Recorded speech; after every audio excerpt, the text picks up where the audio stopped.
রাতভর সামাজিক যোগাযোগ মাধ্যমে ভাইরাল পোস্ট সরিয়ে দেওয়া হচ্ছে আইসিটির চিফ প্রসিকিউটর তাজুল ইসলামকে জানিয়ে রাজনৈতিক ও আইনি মহলে শুরু হয়েছে নানা গুঞ্জন।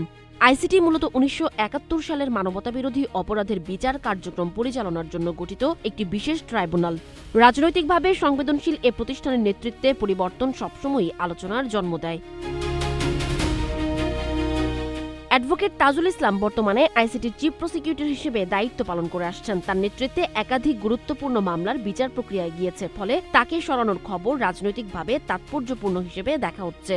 কিন্তু তাকে কেন সরানো হচ্ছে এখনো পর্যন্ত এই বিষয়ে যা জানা গেছে, ব্রিটিশ সাংবাদিক ডেভিড বার্গম্যান তার ফেসবুক প্রোফাইলে প্রথম এ তথ্য প্রকাশ করেন। অনলাইন পোর্টাল দ্য ডিসেন্ট সূত্রে বরাতে জানায়, সরকার নতুন চিফ প্রসিকিউটর নিয়োগের সিদ্ধান্ত নিয়েছে।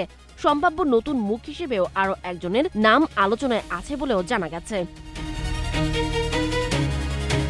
আইসিটি বরাবরই রাজনৈতিকভাবে স্পর্শকাতর। ধারণা করা হচ্ছে নতুন রাজনৈতিক বাস্তবতায় ট্রাইব্যুনালের নেতৃত্বে পরিবর্তন এনে ভিন্ন বার্তা দেওয়ার চেষ্টা হতে পারে। এছাড়া চলমান বা সম্ভাব্য নতুন মামলাগুলোর কৌশল ও অগ্রাধিকার বদলাতে সরকার নতুন নেতৃত্ব চাইতে পারে বলেও মনে করছেন কেউ কেউ। তবে এখনও এ বিষয়ে আনুষ্ঠানিক ব্যাখ্যা প্রকাশ হয়নি। একদিকে প্রজ্ঞাপন জারি না হওয়া, অন্যদিকে তাজুল ইসলামের প্রকাশ্যে মন্তব্য দিতে অস্বীকৃতি, এমনকি আইন মন্ত্রণালয় আনুষ্ঠানিকভাবে কারণ ব্যাখ্যা করেনি। ফলে সব মিলিয়ে এটি নিছক প্রশাসনিক রদবদলের চেয়ে বড় বার্তা বহন করতে পারে বলে বিশ্লেষকদের ধারণা।